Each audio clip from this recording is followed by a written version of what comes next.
एकादशी व्रत की महिमा बताई गई। जिस प्रकार देखो, प्रेम का एक स्वरूप होता है कि आप अपने प्रेमी के लिए कुछ त्यागते हो तो आप प्रेमी माने जाते हो। बहुत ध्यान से सुनिएगा सब लोग, इधर देखिए। आप अपने प्रेमी के लिए कुछ त्यागते हो तो आप प्रेमी माने जाते हो। और क्षमा कीजिएगा, जहां आप कुछ नहीं त्यागते, आप पहले ही अपनी पत्नी को बोल देते हो मेरा तो ऐसा नियम है, मैं तो ऐसे रहता हूं, ये खाता हूं, वो खाता हूं, यहां जाता हूं, वहां जाता हूं, ये करता हूं, वो करता हूं, ऐसा है, ऐसा है, ऐसा है, तुम देख लो, तुम रह सको तो। पत्नी कहे मुझे सब मंजूर है, पर एक दो चीजें इसमें से देख लो, आप ठीक कर सको। नहीं नहीं नहीं, ये तो ऐसे ही रहेंगे। प्रेम नहीं होता है, फिर कॉम्प्रोमाइज होता है, फिर वो प्रेम नहीं है।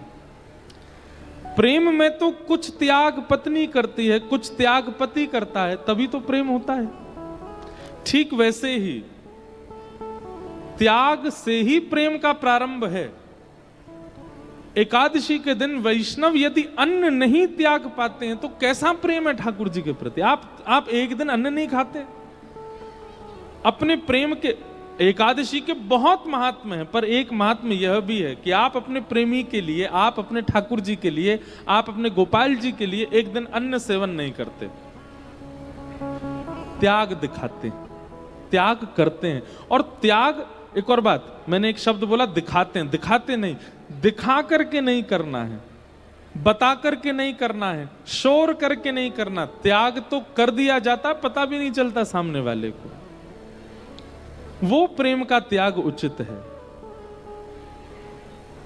आप सौभाग्य मान करके अन्न मत पाया कीजिए एकादशी के दिन, कोई जबरदस्ती नहीं। आज तो एकादशी खाना ही नहीं है मुझको, मेरे सामने अन्न मत खाना, मन कर जाएगा नहीं तो मेरा, ए रोटी मत खा, चल उधर जाके खा, मुझे दिखाई नहीं देना चाहिए, ऐसी एकादशी नहीं। एकादशी सौभाग्य मान करके करो, चाहे 56 भोग कोई आपके सामने खा रहा हो। नहीं, आज तो हम अपने प्रियतम के लिए व्रत किए हैं, आज चाहे बहुव्यंजन सामने आ जाएं, नहीं पाएंगे। करवा चौथ का व्रत एक पत्नी सौभाग्य मान करके करे तो उसका लाभ है।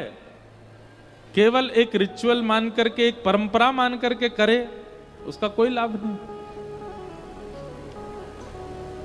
तो एकादशी,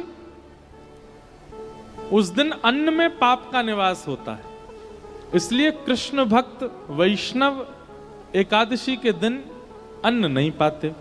अब लेकिन हमारे वृंदावन में जाओ, वहां पर हरिदासी परंपरा, हरिवंशी परंपरा, वहां पर एकादशी व्रत नहीं होता। उनके यहां एकादशी का नियम नहीं है,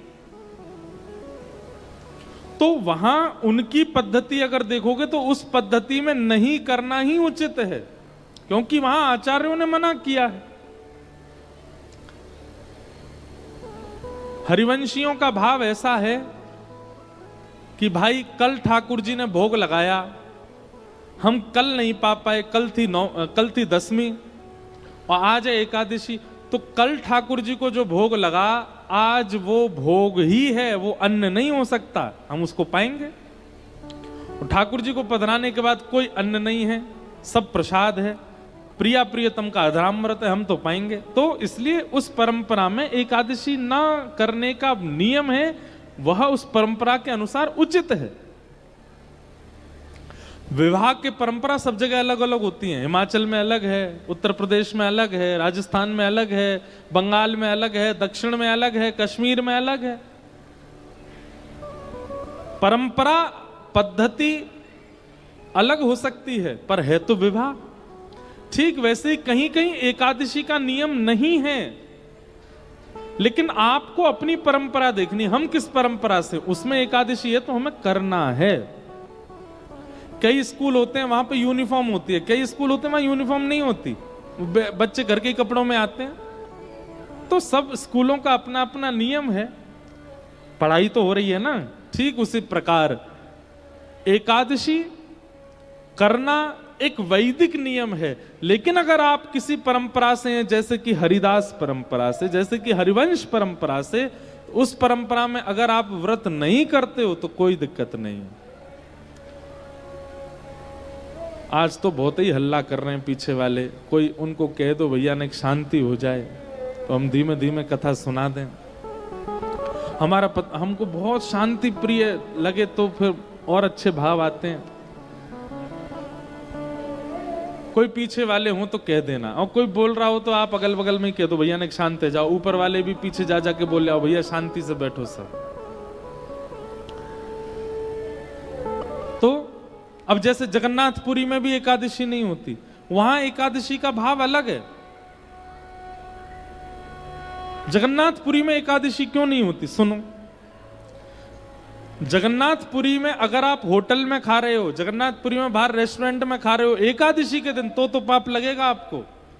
लेकिन जगन्नाथपुरी में अगर एकादशी वाले दिन मंदिर का महाप्रसाद अगर आप पा रहे हो तो कोई दोष नहीं है। क्यों? क्योंकि श्री जगन्नाथपुरी में ऐसी भावना है कि श्री क्षेत्र में रसोई जो है वो लक्ष्मी ही बनाती है। वहां कोई मानव लक्ष्मी सिद्ध नहीं करता।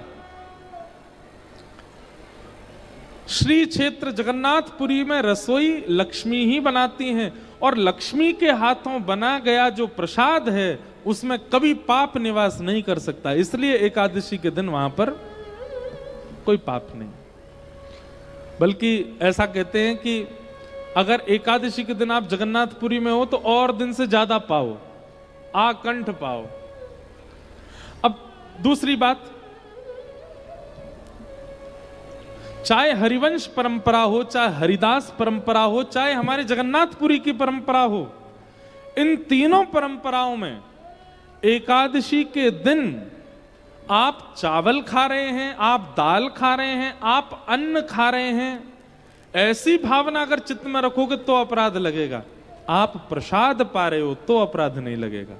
उसके प्रति अन्न की बुद्धि नहीं होनी चाहिए। समझ रहे हैं बात को? चावल के प्रति अन्न की बुद्धि नहीं। अब यहां पर पास में ज्वालामुखी देवी हैं, दर्शन किए सबने? आपके तो यहीं की हैं तो करते ही होंगे, हम तो कभी कभी करते हैं। इस बार तो नहीं जा पाए, इस बार तो बगुलामुखी गए, कांगड़ा गए, हमारी कुलदेवी को प्रणाम करने गए, चिंतपूर्णी ज्वाला जी नहीं गए, नहीं तो हर बार जाते हैं। अब ज्वालामुखी मंदिर में ज्वाला प्रकट होती है, उसको कोई अग्नि नहीं मानता, उसको सब देवी मानते हैं, और सब ऐसे स्पर्श करते हैं, थोड़ी थोड़ी ज्वाला जो जहां से लौ उठ रही होती वहां से स्पर्श करके माथे से लगाते हैं। ये भाव रखते हैं कि ये देवी ही हैं। अगर व्यवहार दृष्टि से देखोगे तो अग्नि है, लेकिन भाव दृष्टि से देखोगे तो देवी है। ठीक वैसे ही एकादशी के दिन अगर आप जगन्नाथपुरी में हो और आपने व्यवहार दृष्टि से देखा, थोड़े भैया चावल दे दो, थोड़ी दाल दे दो, तो अपराध लगेगा आपको। महाप्रसाद ठाकुर जी का अधुरामृत है, इस भाव से पाओगे तो आपको अपराध नहीं लगेगा। उसके प्रति धातु बुद्धि नहीं रखनी है, उसके प्रति व्यंजन बुद्धि नहीं रखनी है, उसके प्रति अन्न बुद्धि नहीं रखनी है, प्रसाद बुद्धि रखो, नहीं लगेगा। एकादशी करनी चाहिए, लेकिन जगन्नाथपुरी में हो तो कोई बात नहीं, हरिदास और हरिवंश परंपरा में हो तो कोई बात नहीं, अन्य किसी परंपरा में हो तो आपको एकादशी करनी ही चाहिए। वैष्णव की 3 निष्ठा होती हैं, तुलसी निष्ठा, नाम निष्ठा और एकादशी निष्ठा। हमारे नामदेव जी महाराज महाराष्ट्र में हुए, इतनी सुंदर कथा है उनकी। एकादशी व्रत नहीं छोड़ते थे, और उनका नियम ऐसा था कि वो खुद तो एकादशी करते थे, घूम घूम के देखते और थे कौन अन्न खा रहा है।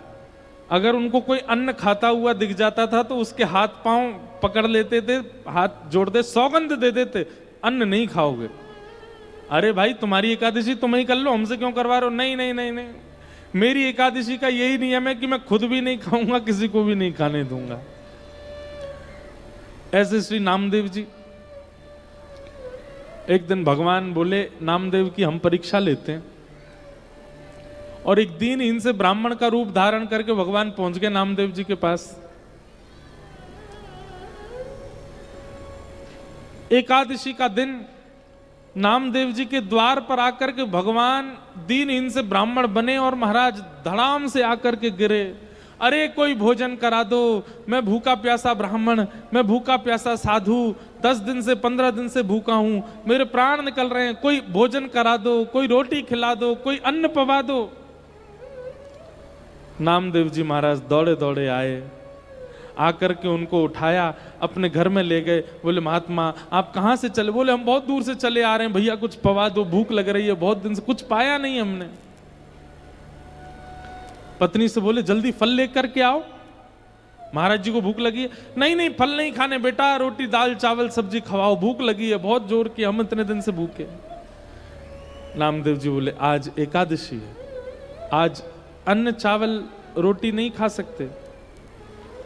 अरे भैया तुम्हारे आगे मेरे प्राण निकल रहे हैं, तुम मुझे क्यों दिला रहे हो याद कि आज एकादशी? अरे एकादशी तुम कर लो ना, मुझे तो खिला दो।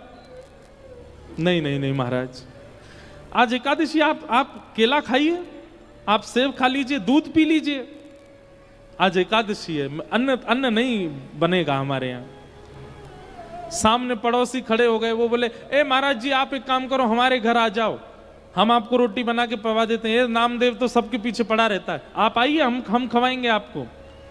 नामदेव जी ने अपने घर की किवाड़ लगा दी, बोले जाने भी नहीं दूंगा कहीं, मेरे यहाँ आए हैं तो यहीं रहना पड़ेगा आपको।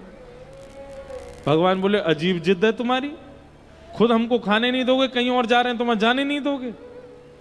अरे मेरे प्राण निकल जाएंगे।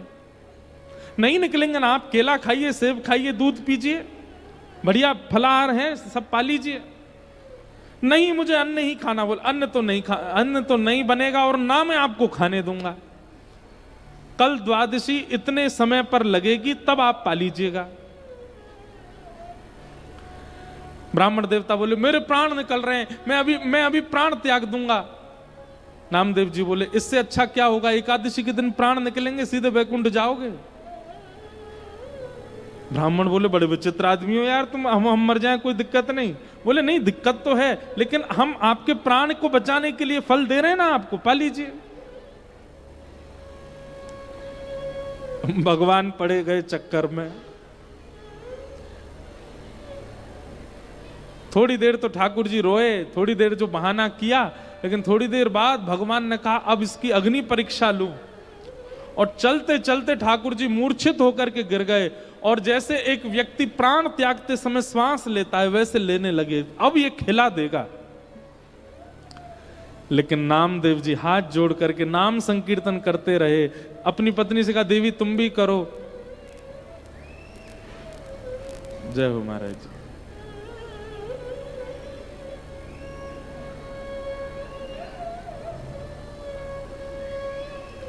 तुम भी करो, विराज जाओ महाराज जी। नाम संकीर्तन करने लगे, सब अड़ोसी पड़ोसी चिल्लाने लगे अरे नामा तेरे यहां आज संत प्राण त्याग देंगे, अरे कम से कम कुछ खिला दे। इतनी बड़ी एकादशी हो गई कि कोई व्यक्ति प्राण त्याग रहा है तो उसके सामने एकादशी को श्रेष्ठ मानता है। नामदेव जी ने किसी की नहीं सुनी, फल रख दिए, दूध रख दिया आगे, और ठाकुर जी एक ब्राह्मण के रूप में ऐसे गुर गुर आवाज उनके कंठ से आने लगी जैसे प्राण त्याग रहे हैं, और नामदेव जी संकीर्तन करने लगे, और देखते ही देखते प्राण चले गए। जैसे ही प्राण गए नामदेव जी महाराज रोने लगे, और रोते हुए बोले देवी आज हमारी एक निष्ठा की वजह से, हमारे एक नियम की वजह से संत के प्राण गए हैं, अब इनका अग्नि संस्कार हम करेंगे, और अग्नि में हम परिवार सहित सती हो जाएंगे। जैसे एक सती नारी हो जाती है वैसे हम भी पूरा परिवार इनके साथ ही प्रस्थान कर जाएंगे। और चिता जला करके उन ब्राह्मण देवता का शरीर रखा, उसी पर नामदेव जी बैठ गए, पत्नी को भी बैठा लिया, पूरे बच्चों सहित बैठ गए। जैसे ही चिता में अग्नि लगाई, ब्राह्मण के रूप में साक्षात शंख चक्र गदा पद्मधारी श्रीमन नारायण प्रकट हो गए। चिता में से नामदेव जी को खींच करके हृदय से लगा लिया। अरे मेरे नामा, मान गए भैया, तुम्हारी निष्ठा को मान गए हम। जय हो। और श्री नामदेव जी की एकादशी निष्ठा की स्वयं ठाकुर जी ने परीक्षा ली, और धन धन्य कह करके ठाकुर जी प्रस्थान कर गए। वैष्णव की 3 निष्ठा हैं, एकादशी, नाम निष्ठा, एकादशी निष्ठा और तुलसी निष्ठा। इन 3 निष्ठाओं का पालन करे वैष्णव। एकादशी व्रत का महत्व बताया गया।